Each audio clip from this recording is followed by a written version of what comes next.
Hola, ¿qué tal amigos? Les saluda su compañero, el licenciado David, responsable del programa de difusión y asesoría de derechos humanos sobre las personas con discapacidad. El día de hoy tenemos a una persona que es conocedora del tema de derechos humanos y del juicio de amparo, el cual pues nos viene a platicar, ampliar y compartir el conocimiento que tiene sobre los derechos humanos y la relación con mencionado juicio. Su nombre es Alfredo Pérez Aguirre y bueno, pues ya tiene bastantes años trabajando sobre este tema y bueno, pues nos viene a platicar un poco sobre lo siguiente.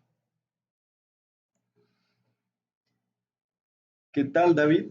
Buenas noches. Primero que nada, gracias por la invitación a participar, a exponer diversa información respecto de este importante tema.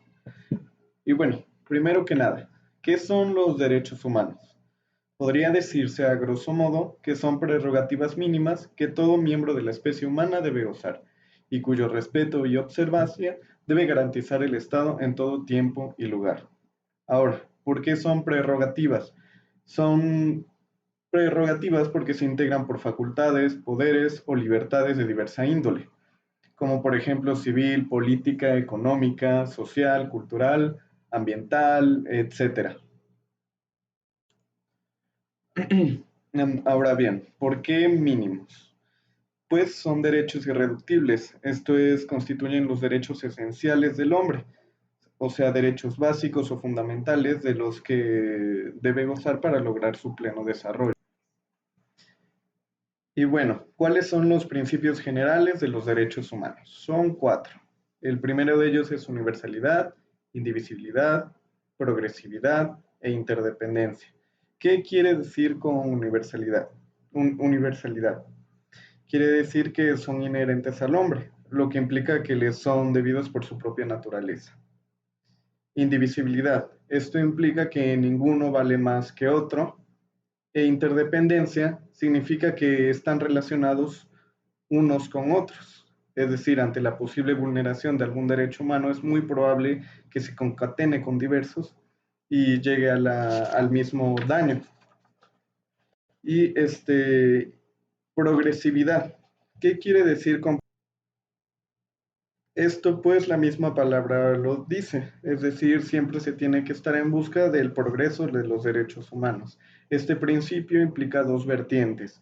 La primera es una que debe buscar una paulatina y constante evolución en el reconocimiento, contenido, goce y ejercicio de los derechos humanos. Y la segunda es que no deben admitirse medidas restrictivas o regresivas que disminuyan o menoscaben los derechos. Y bueno, algunas de las características más importantes de los derechos humanos son que son inherentes a la persona, pues el único requisito para gozar de ellos es pertenecer obviamente a la especie humana, no discriminatorios. ¿Por qué? Bueno, los derechos humanos parten de la igualdad entre todas las personas incondicionales. ¿Por qué? Bueno, su titularidad no depende de condición alguna, es decir, toda persona goza de ellos sin importar la circunstancia.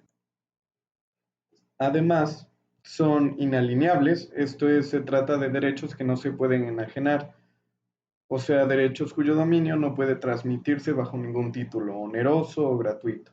Irrenunciables, pues toda persona sin excepción debe gozar de ellos, o sea, la persona no puede suprimirse o privarse a sí misma o comprometerse a no ejercerlos. E irreversibles, pues una vez que un derecho humano se reconoce formalmente es imposible suprimirlo, además de ser imprescriptibles. Y bueno, imprescriptibles, ¿por qué? Bueno, por el transcurso del tiempo no va a perder su titularidad. Y ahora, en cuanto a su clasificación, podría decirse que desde un aspecto histórico y evolucionario, podría decirse que existen cuatro generaciones de derechos humanos. En cuanto a la primera, la cual surge a finales del siglo XVIII con la caída del absolutismo, se conforman los llamados derechos civiles, políticos o libertades clásicas, los cuales me permitiré leer. serían derecho a la vida, derecho a la integridad física, a la libertad personal, a la igualdad y no discriminación, a la seguridad jurídica, a la libertad de tránsito y de residencia, a la libertad del pensamiento y de religión, a la libertad de opinión y de expresión, a la libertad de reunión, de asociación, libertad de formar una familia, derechos de personalidad, derecho a la inviolabilidad de la vida privada, de la familia, del domicilio y de la correspondencia, derecho activo y pasivo del voto. Por contraste a la segunda generación, son derechos que surgieron a partir de principios del siglo XX y estos derechos tienden a tutelar a grupos humanos que se encuentran en una particular situación de desventaja frente al resto de los individuos. Derechos como derecho a la vivienda, derecho a la salud, derecho a la alimentación, derecho a la seguridad social, derecho al trabajo, derecho a formar sindicatos, derecho a la educación o derecho a acceso a la cultura. Respecto a la tercera generación, los cuales surgen a partir del final de la Segunda Guerra Mundial, se trata de derechos que se atribuyen al hombre no solo como individuo o miembro de una clase social, sino como un ente colectivo, entre los que se encuentran el derecho a la paz, derecho a la libre autodeterminación de los pueblos, derecho al desarrollo, derecho a la identidad nacional y cultural, derecho al respeto, a la conservación de la diversidad cultural, derecho a la cooperación internacional y regional, derecho a un medio ambiente sano, derecho al equilibrio económico, derecho al patrimonio común de la humanidad. Y bueno, por cuanto hace la cuarta generación, se integra por derechos humanos de reciente surgimiento. Estos podría decirse que aún no tienen plena aceptación y su origen se encuentra en el desarrollo de las nuevas tecnologías. Ahora bien, los derechos humanos, ¿de qué forma o de qué manera se relaciona con el juicio de amparo? Y bueno, la respuesta es sencilla, pues el amparo es un mecanismo de control constitucional previsto en los artículos 103 y 107 de la Constitución Política de los Estados Unidos Mexicanos. Y bueno, es un medio de defensa que las personas tenemos para proteger los derechos que reconoce tanto nuestra Constitución como los tratados internacionales en los que el Estado mexicano sea parte, cuando consideremos que una autoridad los está vulnerando, ya sea pública o incluso particular. Ahora bien, resulta pertinente aclarar algunas cosas.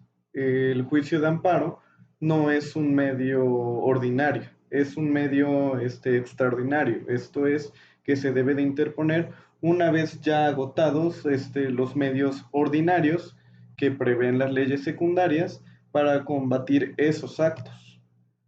Y otra, que el juicio de amparo no es la única garantía constitucional que tenemos a nuestro alcance para, para, para solicitar o proteger nuestros derechos humanos ante una posible vulneración. Y bueno, ¿cuál es el principal objetivo del juicio de amparo? Sencillo, tiene por objeto que las cosas se restituyan al estado que tenían antes de la vulneración de los derechos reclamados. Esto es, la concesión conlleva a la inexistencia del acto impugnado, es decir, que quede sin efectos. Y bueno, con esto concluyo mi participación.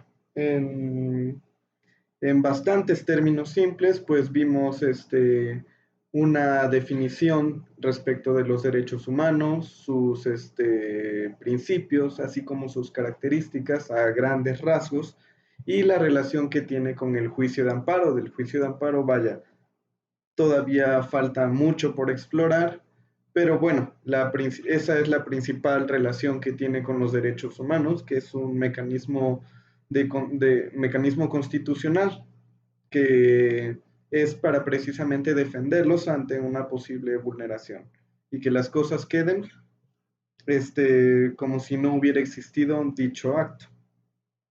Y bueno, con esto me despido. Muchas gracias. Bien, pues muchas gracias por esta excelente participación. Retomamos y vimos pues la parte de la historia, vimos también sobre la importancia y qué relación tiene con los derechos humanos.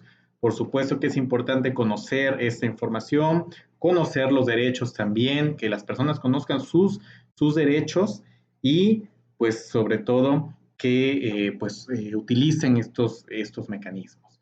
Bien, se despide de ustedes su compañero y amigo, el licenciado David, del programa de difusión de derechos humanos y que sigan teniendo un excelente día. Gracias.